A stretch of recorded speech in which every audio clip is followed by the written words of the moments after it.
Nunca No one ever thinks that something like this could happen to them on their mission. That someone who is in the service of the Lord is going to be protected. But the ways of the Lord are not our ways. His thoughts are not our thoughts. And He uses different things to help His children. Missionary work has never been easy. Latter-day Saint missionaries are asked to leave the comforts of home to go out into an unfamiliar and sometimes dangerous world. Church members offer prayers that the missionaries will be watched over and protected as they preach the gospel. And of more than 1 million men and women who have gone into the mission field, the vast majority come home healthy and whole. But illness or injury do happen. Manuel Navarro was serving a mission in Peru in the early 1990s. Through no fault of his own, his life was irreparably changed by civil unrest and violence. But instead of being defeated by his injuries, he found deeper faith and love than he could have previously imagined. This is Saints Volume 4, the podcast. I'm James Perry. Faith amid tragedy in Peru. Manuel and his family were baptized in Nazca, Peru when he was a teenager. He hoped to serve a mission in his home country, so he and his family were excited when he was called to serve in the Lima, Peru North Mission.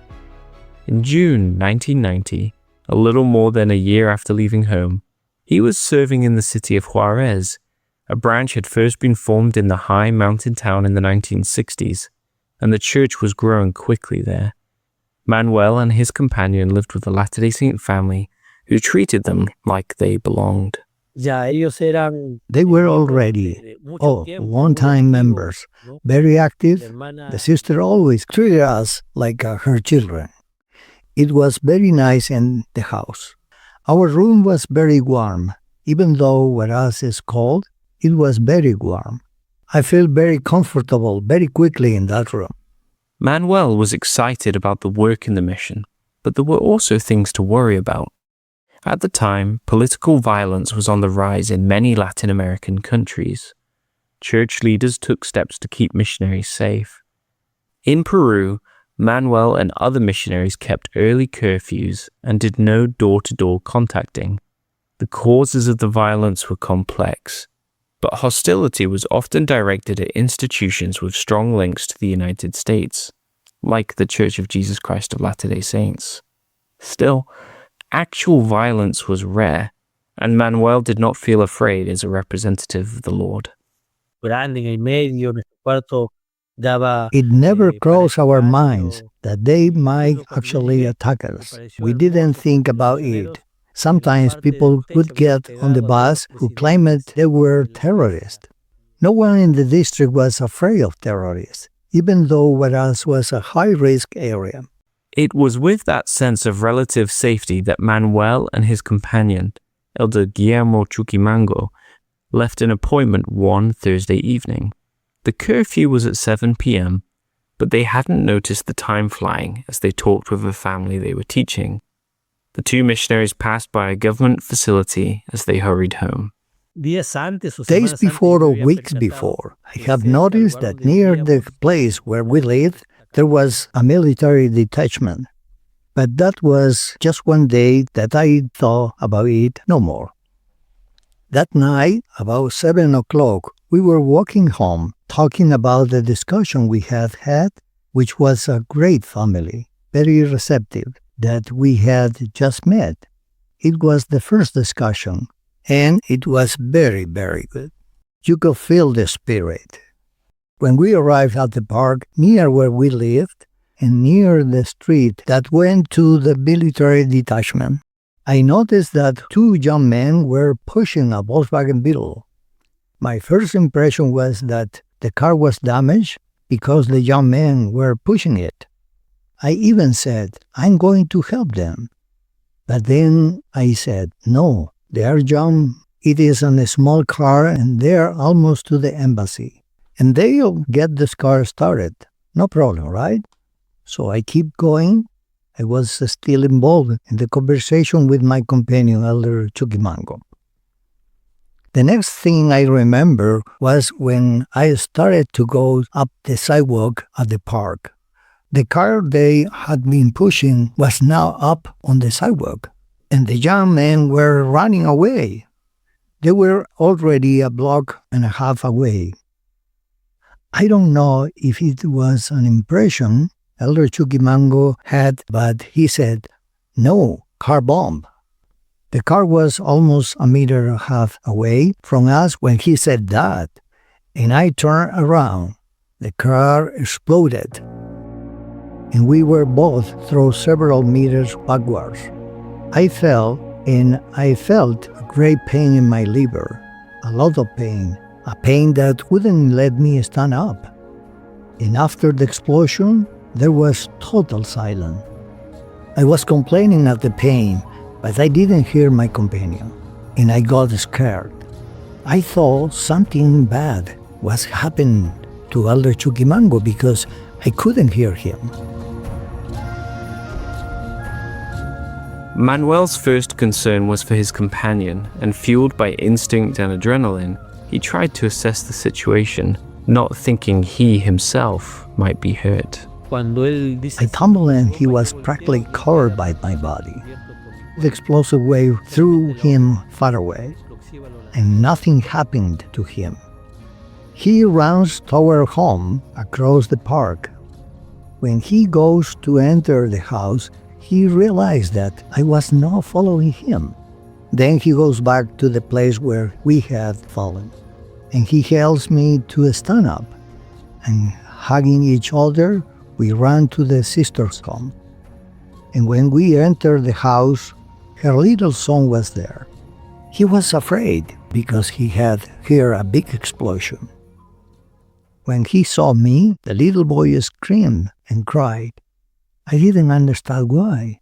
And then I noticed my whole shirt was red. It was stained with blood, and my tie just hanging by a thread.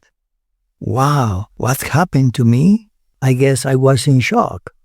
I didn't feel anything at that moment. I touched my face, I felt the blood, and I saw the blood. Then I went into the bathroom and started looking.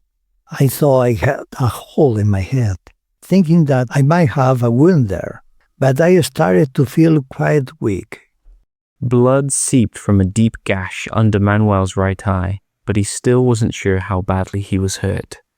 As the pain and the fear from the night's events began to set in, he asked for a priesthood blessing. He needed medical attention, that was obvious, but the situation grows more complicated when officials began to arrive. They were policemen in civilian clothes, and they had gone out from the military detachment to look for us. They thought Elder Chuquimango and I were terrorists, and that we had not been able to escape the explosion of the car bomb. So they take us in their car and drive us to the police station, which was close by. I don't remember exactly if they asked me anything, but one of them said, "This one is dying here." And then they took me to the hospital. And the person who was on duty that night was a brother who we had interviewed for Baptist's day before. And he recognized us and told the policeman, "No, they are no terrorists. They are missionaries." Later, Manuel reflected on the miraculous set of circumstances that placed a friend of the missionaries in the police station that night. But at the time, he had more immediate concerns as he sought medical attention. They took me to the big hospital in Huaraz. The doctor attended me, and they admitted me to a room to help me. I think that was when I fainted. As Manuel was being cared for by doctors and nurses, word of the bombing and Manuel's injuries began to reach members of the branch. They quickly came together to see what they could do to help, but it was his companion who could help Manuel most at that moment. All the members of the branch began to arrive to the hospital because it was the missionaries that had suffered the attack. I needed blood. When they spread the word that the missionaries needed blood, they were all willing to donate their blood. but none of them had my blood type.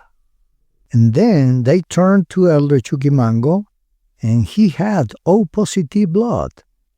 So Elder Chuquimango went into the operating room with me, so they could operate on me, and he could donate his blood.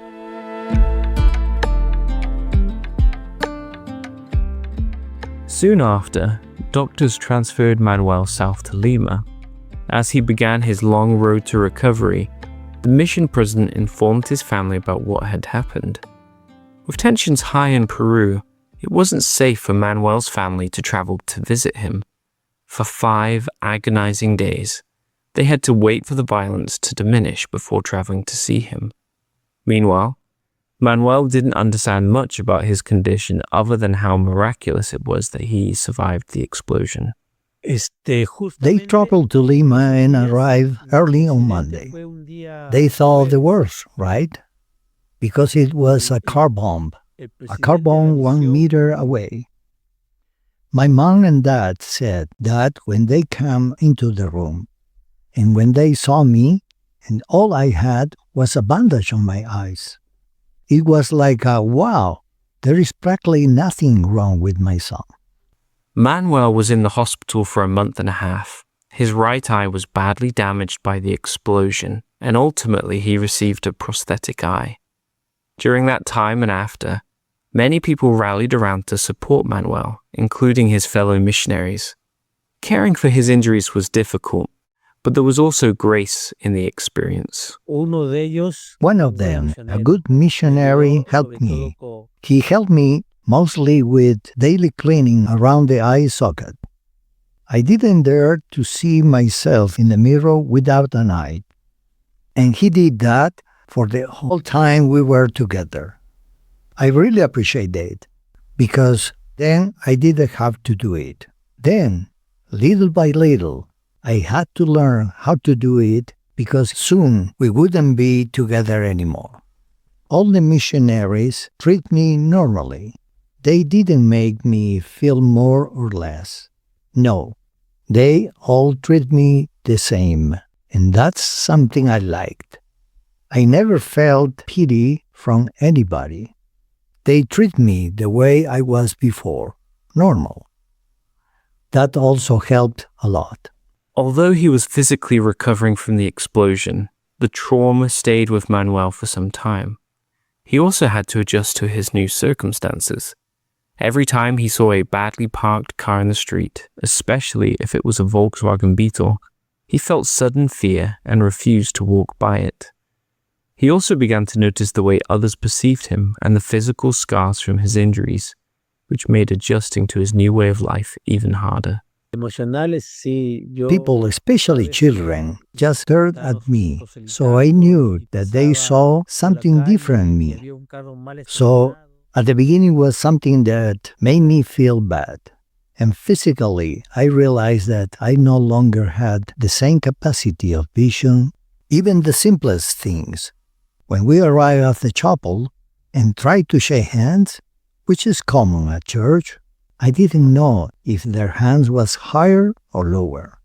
So I couldn't shake hands correctly because I didn't know exactly where the hands was. I started little by little to know how to extend my hand and wait for them to look for my hands and give me a handshake. So all those things affect me at the beginning because I saw that it was not something normal. All that was hard for me, and little by little, I realized that I had to get over it. Throughout Manuel's recovery, his family tried to support him, and he also felt the help of heaven. He was determined to continue his mission, but knew he could only do so with the Lord's help. He began praying constantly for help and strength and peace. His mother sent him long letters to help him feel closer to his parents. But other family members, especially those who were not members of the church, didn't understand why he would continue doing something that had put him in harm's way. He had been offered an honorable release from his mission, and his family would have welcomed him home in an instant. But for Manuel, Staying was an important choice that only he could make for himself. I know that Christ's atonement helped me because he went through this so that he could understand and help us.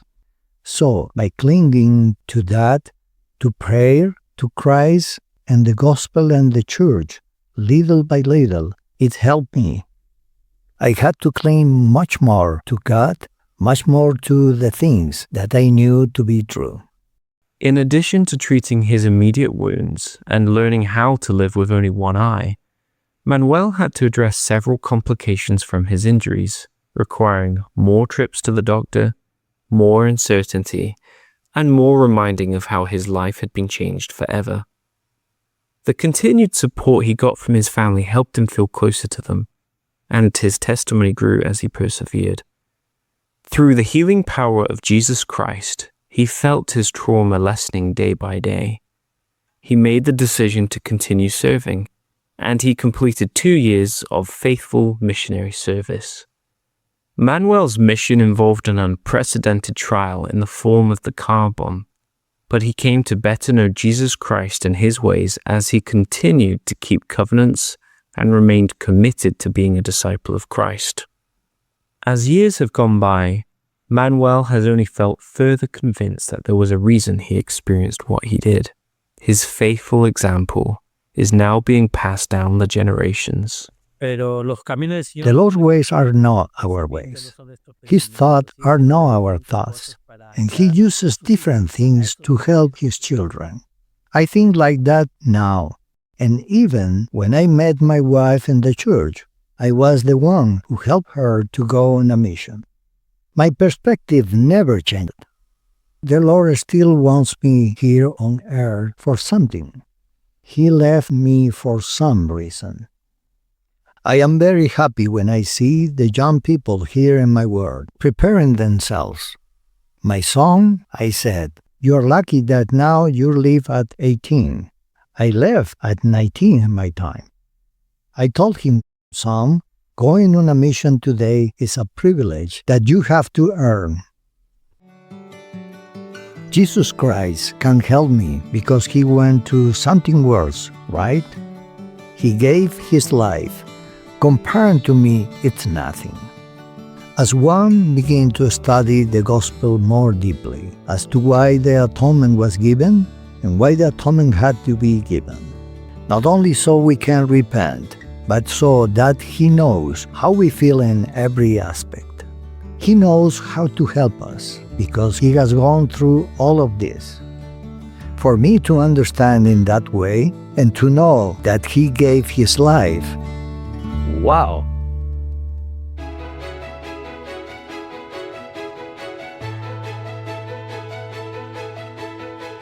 We hoped you enjoyed today's show and gained new insights from it.